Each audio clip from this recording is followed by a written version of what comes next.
shop talking to a new employee called Penny. First, you have some time to look at questions 1 to 5 on pages 2 and 3.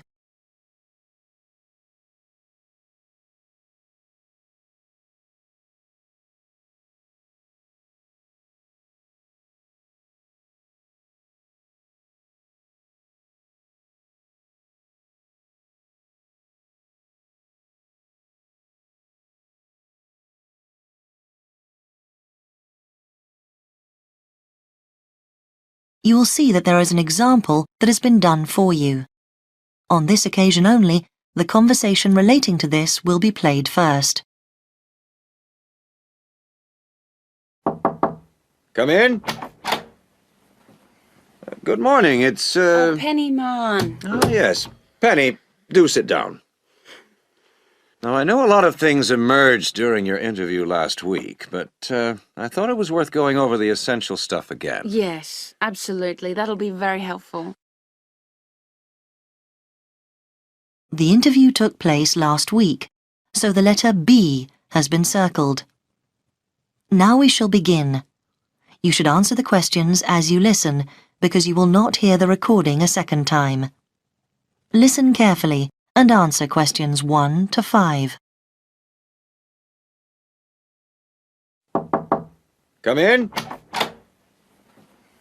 Good morning, it's, Oh, Penny, man. Oh, yes. Penny, do sit down. Now, I know a lot of things emerged during your interview last week, but I thought it was worth going over the essential stuff again. Yes, absolutely. That'll be very helpful. The first thing is that, given your interest in fashions, we've decided to put you in the dress department. Oh, that's great. Is that next to the children's section? Yes. Now, we've given the section a new name, actually. From next week, it's going to be called the Young Set. Youngster. No, 2 words. The Young Set. Right. Oh, sorry. Now, you'll be required to work a 5.5-day week. We're closed on Wednesday afternoon, and Sunday, of course. Do we get overtime for Saturday? Well, actually, we used to give an extra $2 an hour, but then we decided to make it a flat rate of $6.50 an hour. Okay, fine. And the actual hours? 9 to 5, with an hour for lunch and 15-minute coffee breaks. And what about holidays? Well, it's 3 weeks in the first year, and that rises to 4 weeks in your 3rd year with us. Now, we do give you on-the-job training, which we conduct during normal hours, so you'll be paid for that. Which day? It's on the first Tuesday of every month. Before you hear the rest of the conversation, you have some time to look at questions 6 to 10 on page 3.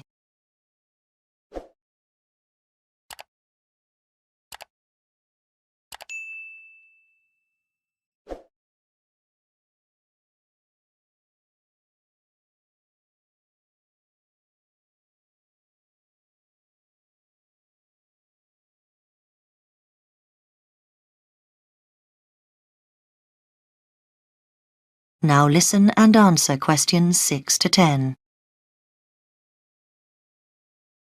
Now, in addition to your basic pay, I should explain that you're entitled to some staff perks, which our assistants do find a valuable benefit. Do we get a discount? That's right, 25% off everything in the store, although we do make an exception for sale goods, which I'm afraid have no discount. Yeah, fine. And I was wondering about pension arrangements. You get a good company pension, which our personnel manager will be able to explain to you in detail. She's in room 12. Worth going along to see her. And who will I be working under? Mr. Appleby? The manager of your section is Mrs. Waddell. That's W-A-D-D-E-L-L. Mrs. Waddell. Okay. And apart from serving the customers, will I have any other duties? Good question. We do ask you to do the window dressing. Oh, I'll enjoy that. And one of the biggest worries in the boutique is shoplifters, so you have to check for them. Will I receive training on that? Yes, certainly. That'll be one of the sessions next month. Oh, and we'll be asking you to check stock. Right, yes, of course. And is there a particular dress code in the shop? Right, well, we're quite flexible. But what we do is ask you to wear a black skirt, and the shop will give you a red blouse. We'll also give you a name badge, which you must wear all the time. Yeah, of course. Right. Is there anything else you'd like to ask me? No, that's very comprehensive. Thank you. Good. So we'll see you on Monday. Yes. Thank you. Goodbye. Goodbye. That is the end of section 1.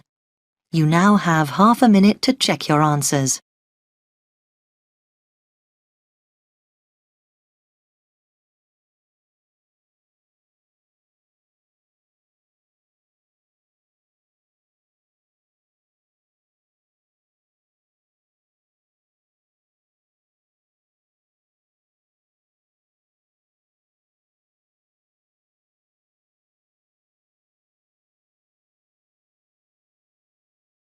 Now turn to section 2 on page 4. Section 2. You will hear a recorded message giving information about an English hotel. First, you have some time to look at questions 11 to 15 on page 4.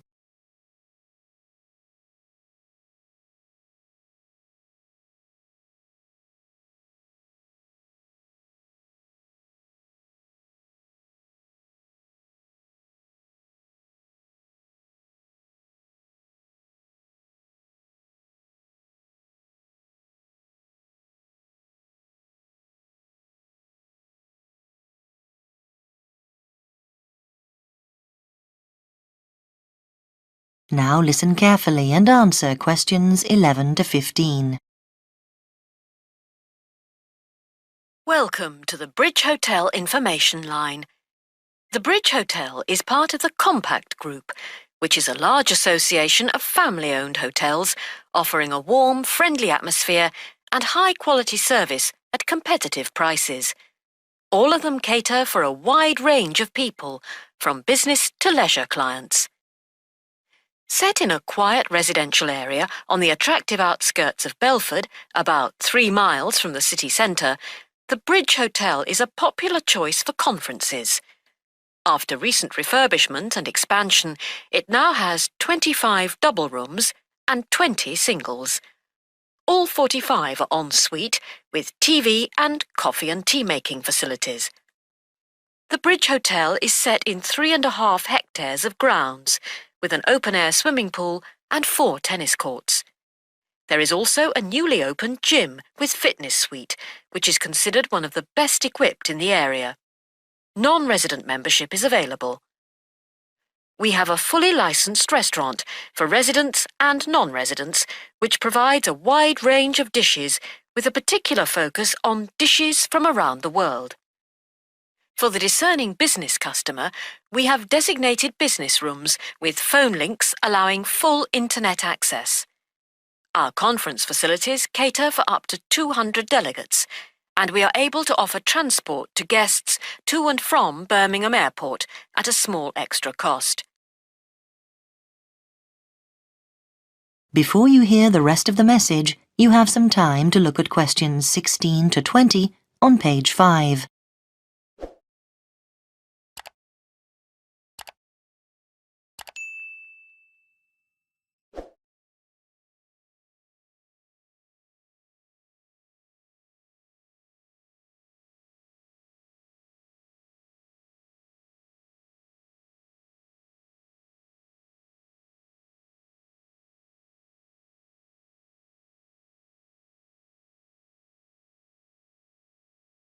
Now listen and answer questions 16 to 20. There now follows information about short break packages. Welcome to the Bridge Hotel Short Breaks information line. We offer 3 packages: 2-day, 3-day and 5-day. The 2-day costs £75 per person per night and includes full cooked breakfast and evening entertainment. Very popular for weekend getaways. The 3-day break costs £60 per person per night and, in addition to offers for the 2-day break, includes 1 4-course dinner. This allows guests to enjoy the full range of hotel facilities. The 5-day break costs £52 per person per night and in addition to offers from the 2- and 3-day breaks, includes free beauty therapy on 2 days and a full-day pass to a golf club. This package is particularly popular with couples who want a completely relaxing break. If you would like more information about these special packages, call extension 3469 to speak to our customer service manager, John Martin. Thank you for calling the Bridge Hotel information line. That is the end of section 2.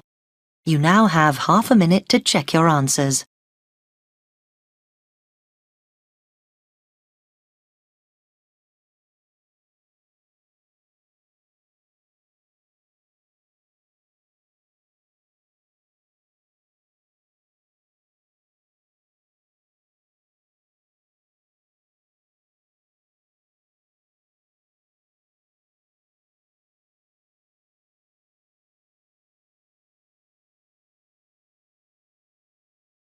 Now turn to section 3 on page 6. Section 3. You will hear 2 students called Katie and Harry discussing a project they are both working on. First, you have some time to look at questions 21 to 26 on page 6.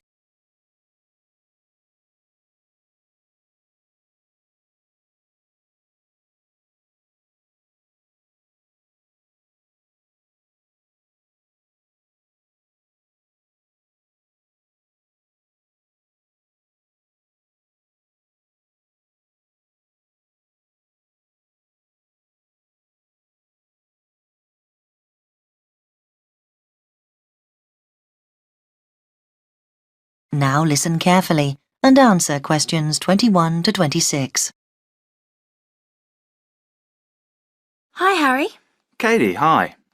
Look, let's sit down and work out what we've got to do for this next project we've got for the geography course. I'm glad we're doing it together.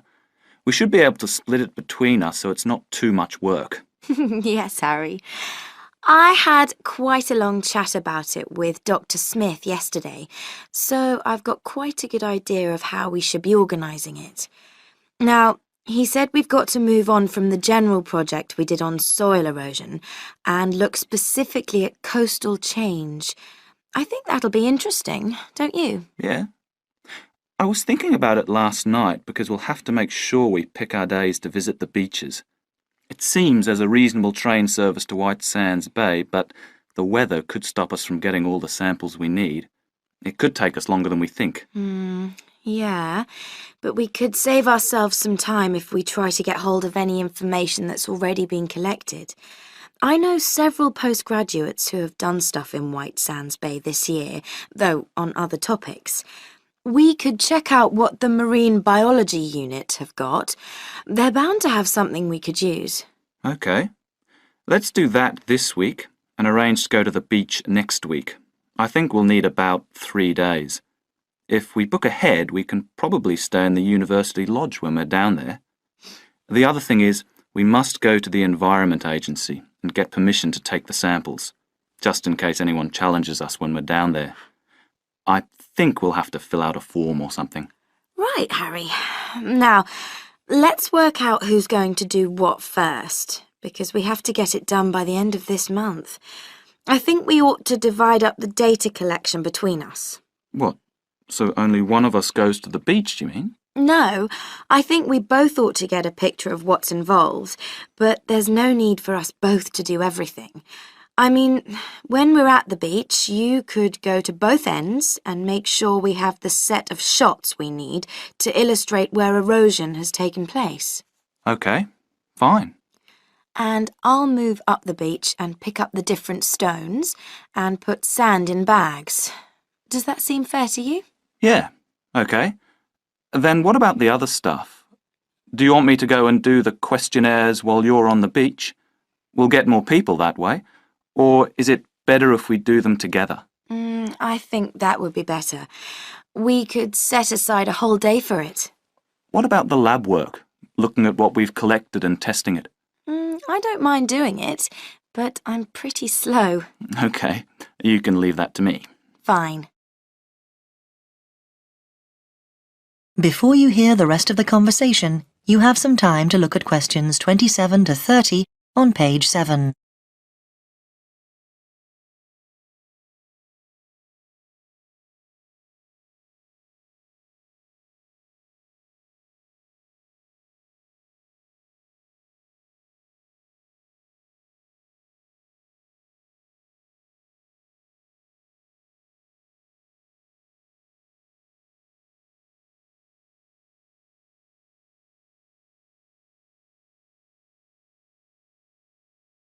Now listen and answer questions 27 to 30.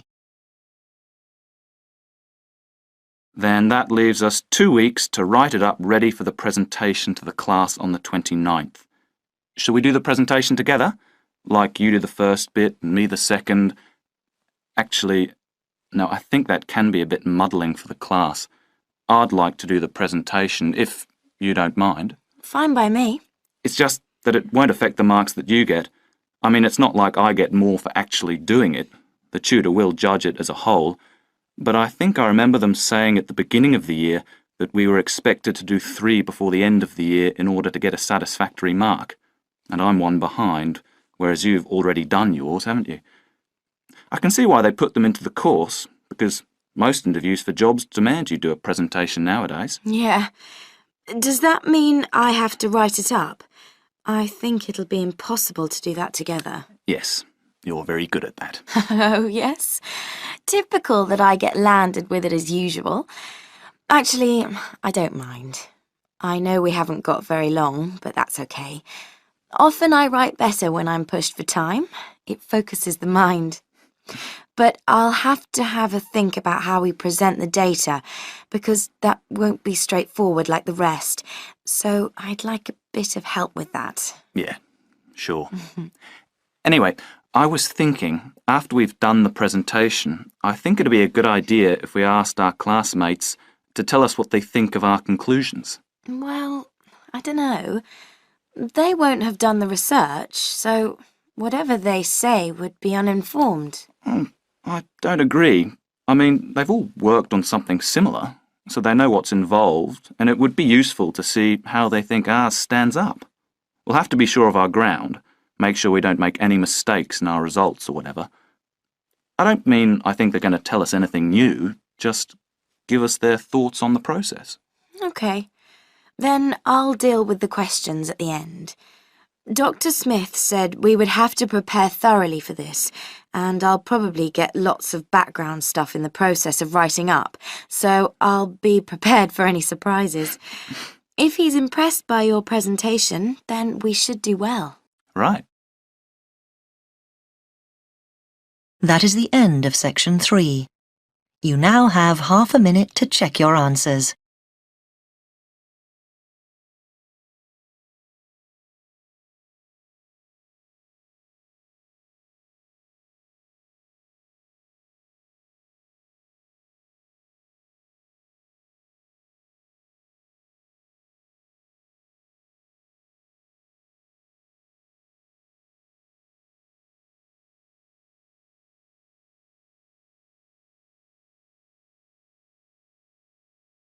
Now turn to section 4 on page 8. Section 4. You will hear a talk by a university lecturer in Australia on a type of bird called a peregrine falcon.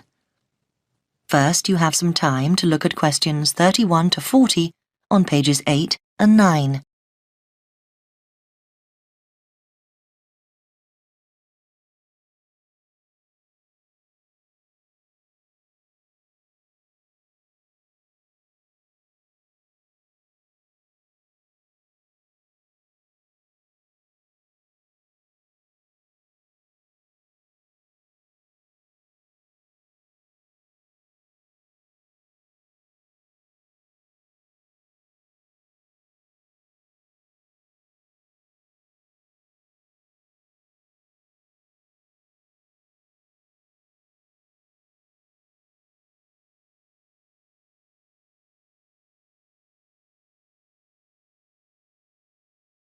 Now listen carefully and answer questions 31 to 40.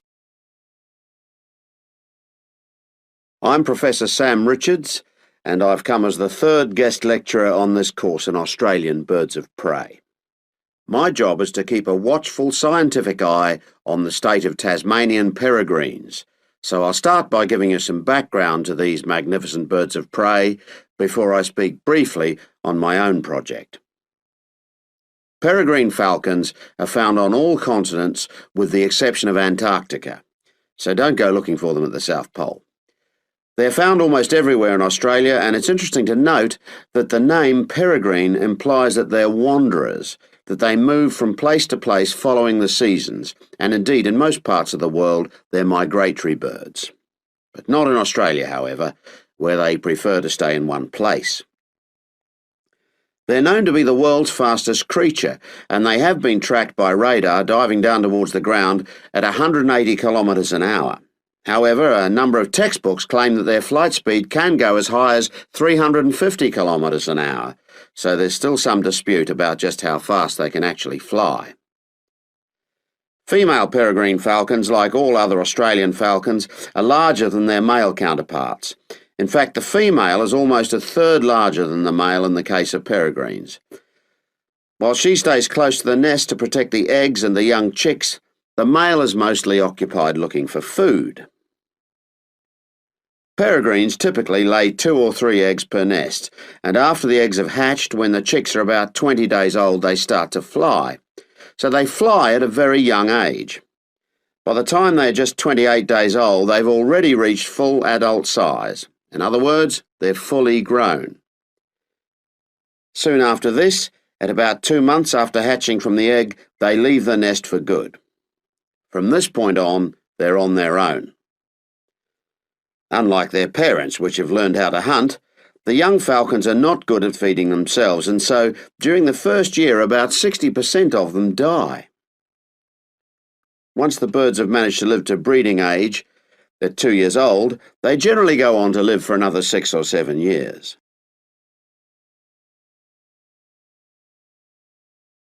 When we come across nests with young chicks, the first thing we do is catch the chicks before they're able to fly. We have to catch them at an early age. We then attach identification rings to their legs. These rings are made of colour-coded aluminium, and they allow us to identify the birds through binoculars later in their lives. Thirdly, because we need to know how many males and how many female chicks are being born, we note the sex of the chicks. Noting the sex of the birds is a vital part of our research, as I will discuss later. The next thing to do is to take a blood sample from the chicks. We take the blood sample so that we can check the level of pesticide in their bodies. Peregrine falcons can build dangerous quantities of pesticides in their bloodstream by feeding on smaller mammals, which in turn feed on crops grown on farms where pesticides are used. Finally, we check the birds thoroughly, really checking the birds for their general health. This whole process only takes a few minutes. In fact, most of our time in the field is actually spent trying to find the nests, not on the data collection itself. Well, that's all I have for you today. If you'd like to do some further reading... That is the end of section 4. You now have half a minute to check your answers.